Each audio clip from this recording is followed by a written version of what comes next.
구독 부탁해요. 참 예수님.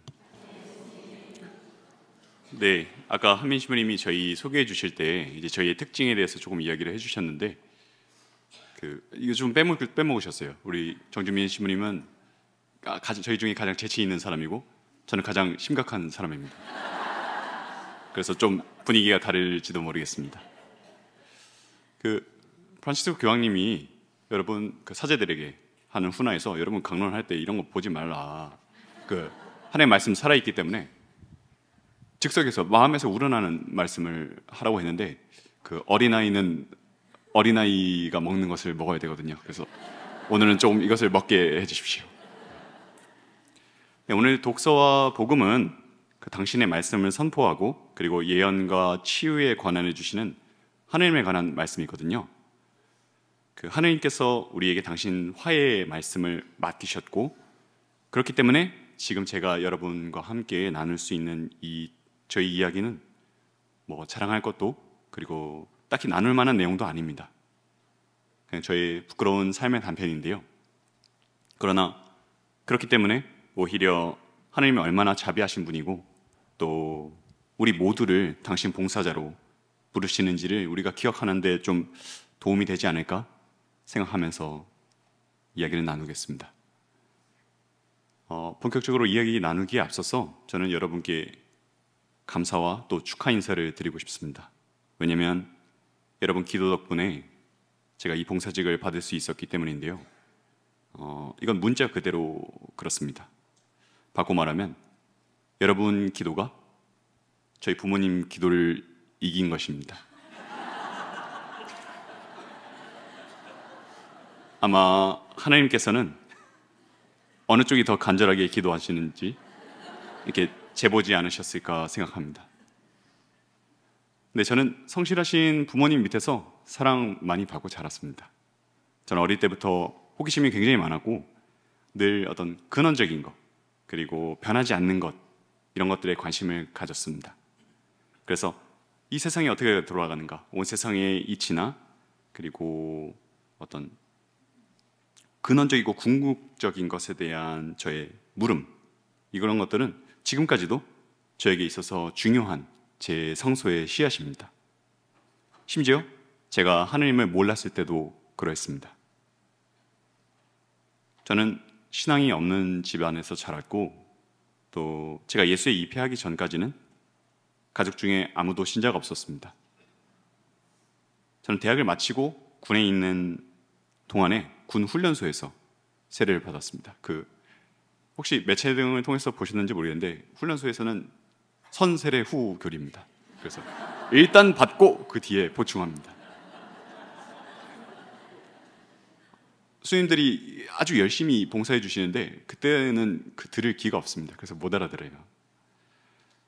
그렇기 때문에 당연히 그때까지만 해도 수도 성소 이런 건 알지도 못하고 생각도 없었죠. 저는 입회 전에 물리를 공부했는데요. 군 복무를 마치고 그냥 그동안에 부족한 공부 보충하러 외국에 나갈 계획이었습니다. 그런데 그때 저의 가장 가까웠던 친구가 세상을 떠났습니다. 그래서 그때 저는 저의 지난 삶 그리고 제가 앞으로 나아가려는 길에 대해서 좀 생각하게 됐습니다. 여러 가지 혼란과 그리고 슬픔 가운데에서 어느 정도 좀 머무르게 됐는데 그동안에 제 안에서 계속해서 메아리 쳤던 질문이 하나 있습니다. 그건 이냐시오 성인이 하베르 성인에게 영적인 세계에 대해서 이야기하면서 자신의 삶을 돌아보도록 초대했던 그 질문과 같은 것입니다. 마태복음 16장 26절에서 예수님은 저한테 그리고 우리 모두에게 묻고 계십니다.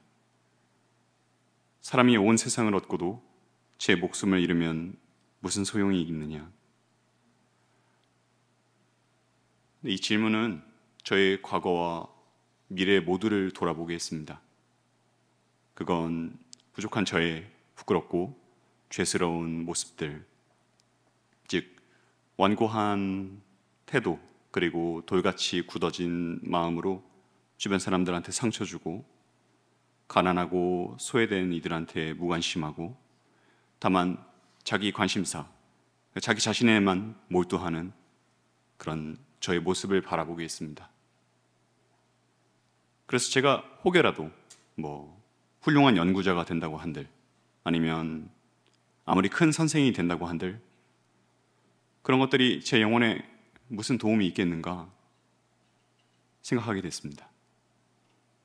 그래서 마지막 날에 제가 하나님 앞에 섰을 때를 자주 생각했습니다. 제 삶 전체는 제 발 앞에 그대로 있을 것인데 그것이 과연 하나님 앞에서 저에 대해서 무엇라고 얘기할지, 그리고 그것에 대해서 저는 어떤 면목으로 하나님 앞에 설 수 있을지, 그리고 하나님께서는 저에게 무엇이라고 말씀하실지, 이것들을 자주 생각했습니다. 좋은 선생 되고 세상에 대한 여러 가지 지식들 얻는 것, 그거 물론 좋은 일입니다. 그런데 계속해서 이어지는, 그래서 그 다음은 이라는 이 질문은 제 삶의 궁극적인 목적과 방향과 의미를 성찰하게 했습니다. 그러한 성찰 끝에 저는 지난 30여 년간을 다만 제 자신을 위해서 살았으니까 이제는 하나님과 다른 사람들을 위해서 살고 싶다는 그런 바람을 갖게 됐습니다. 우리 모두 각자 고유한 성소를 살아가는 것처럼 봉사의 삶에는 당연히 여러 가지 모습과 방법들이 있습니다. 저는 하려던 공부를 이어서 하는 것도 좋고, 또 단순하고 소박하지만 맑고 향기롭게 이웃들에게 봉사하면서 사는 것도 좋겠다고 생각했습니다. 그런데 그러한 삶들을 생각하면 생각할수록 저는 조금 더 온전히 하나님과 이웃들에게 제 자신을 조금 봉헌하고 싶다는 바람을 갖게 됐습니다. 비록 제가 성인 돼서 세례 받았고 짧은 기간밖에 지나지 않았지만 이미 세례를 통해서 저는 교회에 속한 사람이었으니까 저의 바람은 다 자연스럽게 수도 생활에 대한 열망으로 이어지게 됐습니다. 앞서 말씀드린 것처럼 저희 가족 중에는 아무도 신자가 없었으니까요. 저는 성소에 대한 제 고민을 부모님께 말씀드리는 걸 굉장히 주저했습니다. 저희 부모님 아이들 너무 좋아하시거든요. 그리고 당신의 손자녀들 보는 것 아주 기대하고 계셨기 때문에 그래서 저는 더 망설였습니다. 무엇보다도 저는 가톨릭 교회와 신앙에 대한 이해가 없는 그런 가족들을 설득하고 또 이해시킬 자신이 없었습니다. 그래서 저는 그 수도 생활에 대한 제 바람을 말씀드리는 거 계속 미루게 됐죠. 결국 이제 저녁 얼마 남겨두지 않았을 때 부모님께 통보하듯이 이제 예수에서 살겠다고 말씀드렸습니다. 이 청천벽력에 제 아버지는 말씀을 이루셨고 저를 보려고도 하지 않았습니다. 그리고 어머니는 세상 안에서 살면서 더 열심히 봉사하는 게 하나님께 더 큰 봉사가 될 수 있다고 저한테 계속 이야기하셨어요. 그것은 분명 어머니 말씀이 맞습니다. 제가 존경하는 많은 분들이 각자 자리에서 사도로서 하나님과 이웃들에게 봉사하고 계십니다. 그런데 저는 의지박약한 제 성품을 알고 있었기 때문에 그런 삶을 지속하는 건 저한테 무리일 거라고 생각했습니다. 그리고 무엇보다 저는 나뉜 마음으로 살고 싶지 않았습니다. 아무도 두 주인을 섬길 수 없다. 한쪽은 미워하고 다른 쪽은 사랑하며 한쪽은 떠받들고 다른 쪽은 업신여기게 된다. 이렇게 저는 부모님을 충분히 설득하지 못한 채 저녁 후에 한 달 뒤에 수련원으로 떠났습니다. 그건 그때도 그리고 나중과 지금에까지 제가 후회하는 것인데요. 제가 수련원에 있는 동안 저희 어머니는 참 힘들어하셨습니다. 아시는 것처럼 저희는 수련 동안에 가족들하고 서신으로만 연락할 수 있거든요. 근데 제가 매달 받는 편지에는 원망과 힐책과 슬픔과 그리고 안타까움이 담겨 있었기 때문입니다. 그래서 그런 편지에 제가 답을 하는 게 저로서도 대단히 힘든 일이었습니다. 그런데 고린도 1서에서 바오로 사도가 증언하는 것처럼 이 복음을 선포하는 것은 저에게 어찌할 수 없는 의무입니다.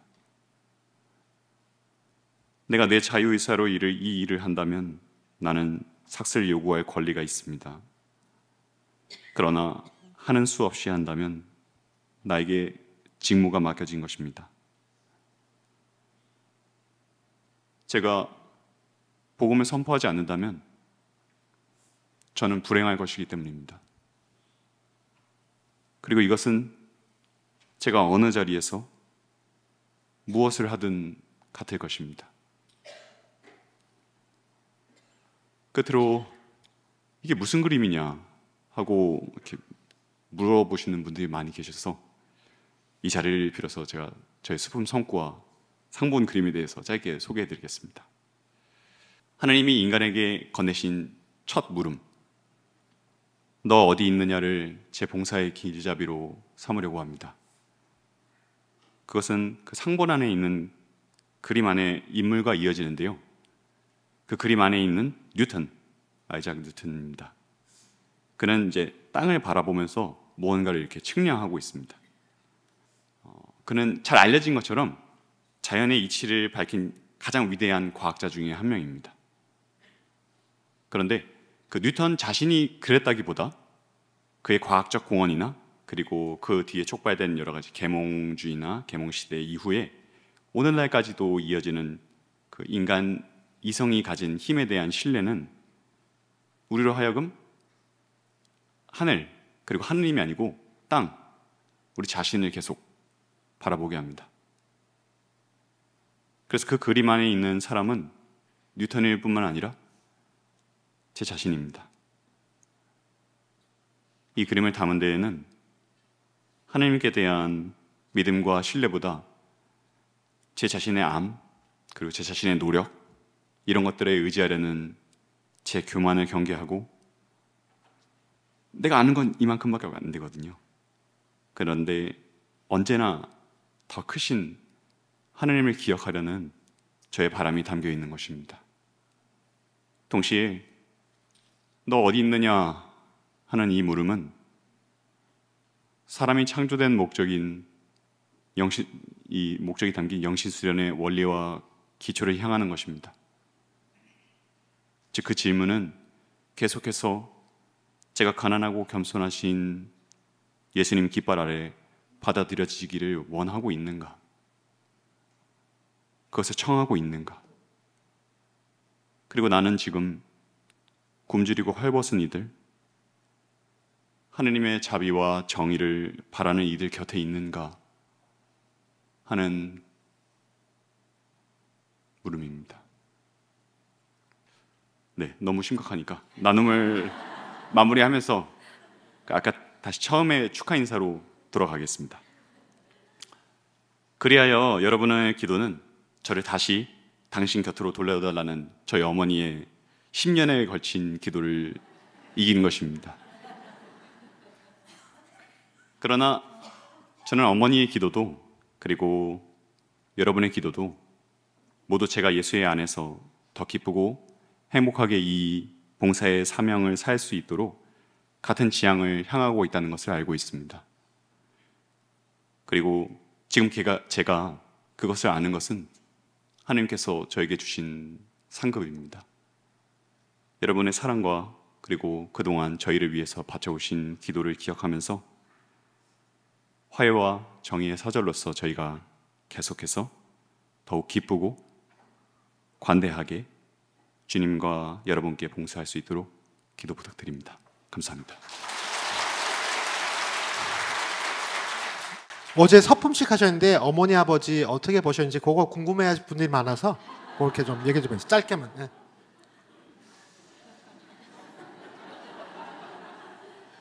혹시 어제 오신 분들 계신지 모르겠습니다. 저희 아버지 아직 신자가 아니기 때문에 영성체 하지 못했지만 미사 후에 축복해드렸고, 저희 어머니 다른 사람들하고 같이 있을 때는 뭐라고 안 하는데 이제 둘만 있으면 계속 뭐라고 하시거든요. 그런데 제가 빚진 것 갚고 있다고 생각합니다. 그리고 그건 제가 기쁘게 사는 것, 예수의 안에서, 왜냐면 저희 어머니 제가 도피했다고 생각하거든요. 세상이 무서워서 도피했다고, 이 좋은 세상을 두고 어디 가서 살겠는가 하는데, 제가 기쁘게 사는 것, 그리고 사람들에게 봉사하는 것, 그게 저희 가장 큰 바람이었기 때문에 이 모든 것을 통해서 저도 기쁘고 하나님 기뻐하시면 저희 부모님도 계속 기뻐하실 거라고 생각합니다. 구독과 좋아요는 사랑입니다.